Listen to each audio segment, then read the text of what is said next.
आपका मेरे channel commerce गुरुजी पर। और आज की वीडियो में हम क्लास 11th इकोनॉमिक्स का चैप्टर 4 स्टार्ट करने जा रहे हैं, थ्योरी ऑफ डिमांड। बहुत ही अच्छा चैप्टर है और ये एक ऐसा चैप्टर है जो आपको आगे भी बहुत काम देगा, थ्योरी ऑफ डिमांड। तो सबसे पहले यहाँ किसकी बात करी जाएगी? डिमांड की। आप सभी बच्चों से मेरी रिक्वेस्ट रहेगी कि प्लीज वीडियो को लाइक कर दिया करिए और कमेंट कर दिया करिए, ताकि मुझे मालूम पड़ जाए बच्चे देखते तो हैं लेकिन ना लाइक करते ना कमेंट करते, है ना। और शेयर कर दीजिए करिए अपने सभी दोस्तों में। हाँ जी, चैप्टर 4 थ्योरी ऑफ डिमांड। तो सबसे पहले हम बात करेंगे डिमांड की। देखो बेटा, आप घर गए, आपने कही पापा मुझे खाना खाना है, मुझे रोटी खानी है, मुझे पानी पीना है, मुझे घूमने जाना है। एक डिमांड ये होती है। लेकिन क्या इकोनॉमिक्स की बात हो रही है, अर्थव्यवस्था की बात हो रही है, इस डिमांड पर कोई हमारा इफेक्ट पड़ेगा इंडिया में? नहीं पड़ेगा। यानी कि इंडिया में हमारी जो डिमांड कहलाती है वो 3 चीज से बनी होती है। सबसे पहली चीज डिजायर, दूसरा परचेजिंग पावर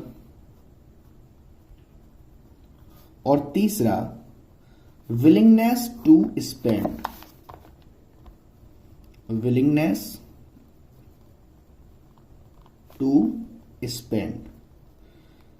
जब तक किसी भी डिमांड में ये तीनों चीज नहीं है, आपकी डिमांड बन ही नहीं सकती। कौन सी 3 चीजें? Desire of a commodity, sufficient purchasing power and willingness to spend. Desire का मतलब इच्छा, परचेजिंग पावर यानी कि उतना पैसा होना आपके पास, और विलिंगनेस टू स्पेंड का मतलब उतना पैसा आप खर्च करने का मन रखते हो या नहीं।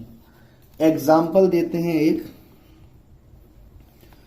ए रास्ते से जा रहा था, भेलपूरी खा रहा था, नहीं मिली, खा भी ली, लॉकडाउन चल रहा है।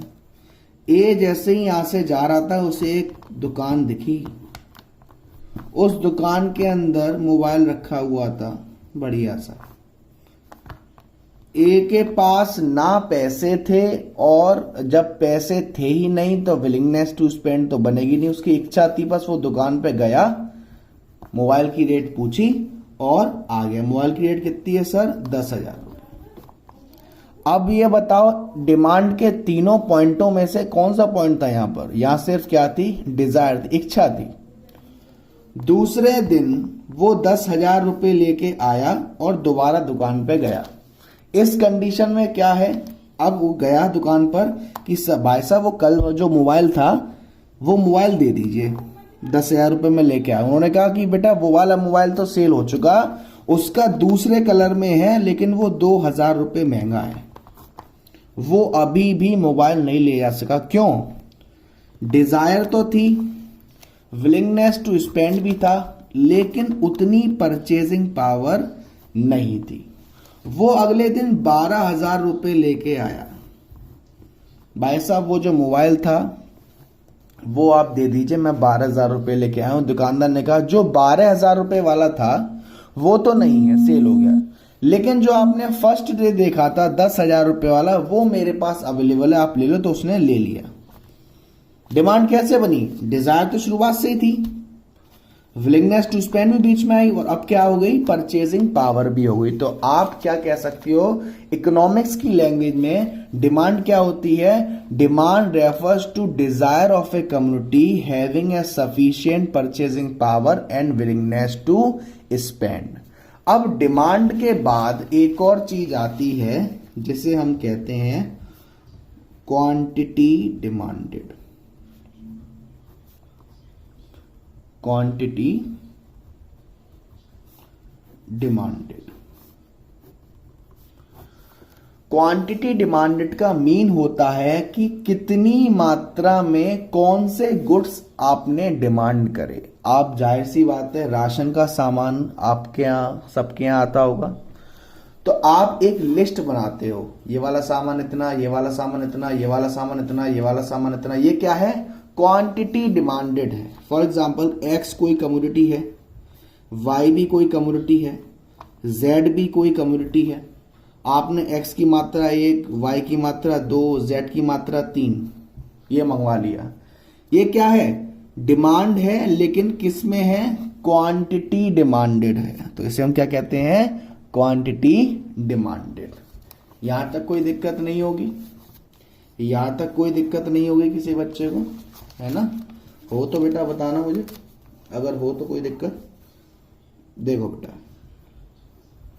अब इसी में एक फंक्शन काम करता है जिसे हम कहते हैं डिमांड फंक्शन, जिसे हम क्या कहते हैं? Demand function. ये डिमांड फंक्शन दो पार्ट में होता है, एक होता है इंडिविजुअल डिमांड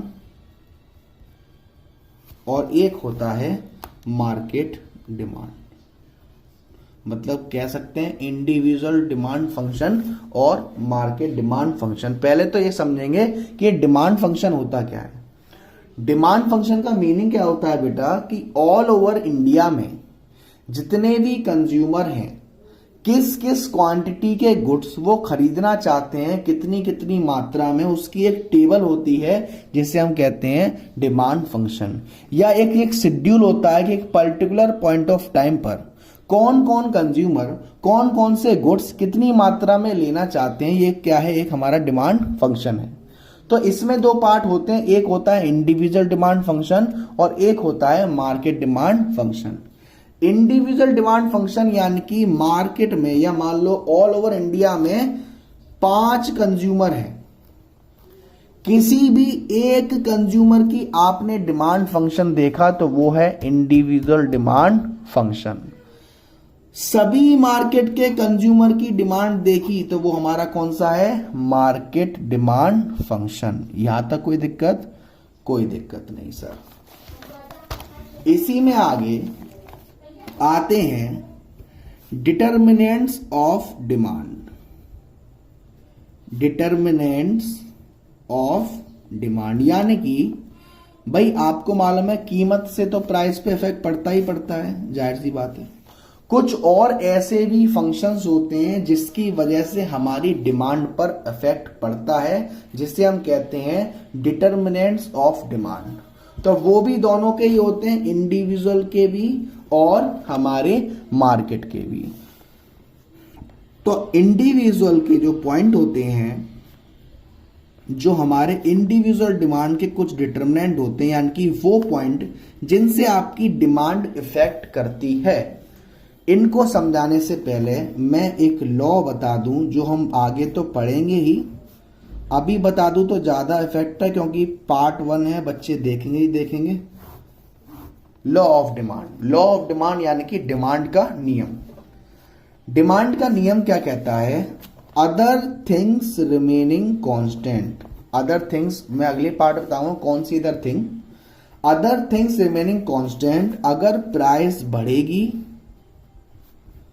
तो डिमांड क्या होगी बच्चों? कम होगी।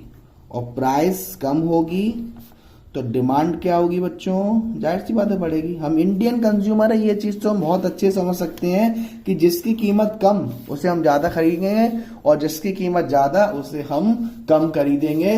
इस लॉ को कहते हैं लॉ ऑफ डिमांड। और इस लॉ से पहले एक लाइन लिखी होती है अदर थिंग रिमेनिंग कांस्टेंट। ये सारी चीज अगर स्थिर है तब लॉ ऑफ डिमांड काम करेगा। कौन सी सारी चीज? जो हम अगले पार्ट में डिटर्मिनेंट्स पढ़ेंगे वो सारी चीज। एक चीज और बता दूं मैं, पूरी इकोनॉमिक्स में आपको बहुत सी जगह ये वर्ड पढ़ने को मिलेंगे। एक जगह आता है एक्सेप्शन और एक जगह आता है एजम्पशंस। दोनों में फर्क क्या है? एक्सेप्शन का मतलब होता है कि जहां पर ये लॉ काम ही नहीं करेगा, लॉ ऑफ डिमांड जहां पर ये लॉ काम ही नहीं करेगा वो हमारा क्या है? एक्सेप्शन। और एजम्पशन का मतलब कि ऐसा होगा तभी ये लॉ काम करेगा। यानी कह सकता हूं मैं एक्सेप्शन क्या होता है? जहां पर सर ये लॉ काम ही नहीं करेगा। और एजम्पशन का मतलब क्या होता है? कि ऐसा होगा तब ये लॉ काम करेगा। तो आज की वीडियो में बेटा इतना ही। बहुत इंटरेस्टिंग टॉपिक है ना? अच्छे समझ में आ रहा होगा, नहीं आ रहा तो मुझे कमेंट में बताया करो। व्हाट्सएप नंबर भी है, हर सुविधा अवेलेबल है आज की डेट में आपके पास, उसका ज्यादा से ज्यादा यूज करें। व्हाट्सएप नंबर वैसे मैंने छोड़ा हुआ है, दोबारा मैं दे रहा हूँ 9690105047, 9690105047। ये आपके कॉमर्स गुरुजी हैं यहाँ पर व्हाट्सएप पर अवेलेबल, है ना। कोई भी डाउट हो, हमारे जो क्लास 11 के ग्रुप हैं उनमें ज्वाइन होना चाहते हो तो हमें बताना।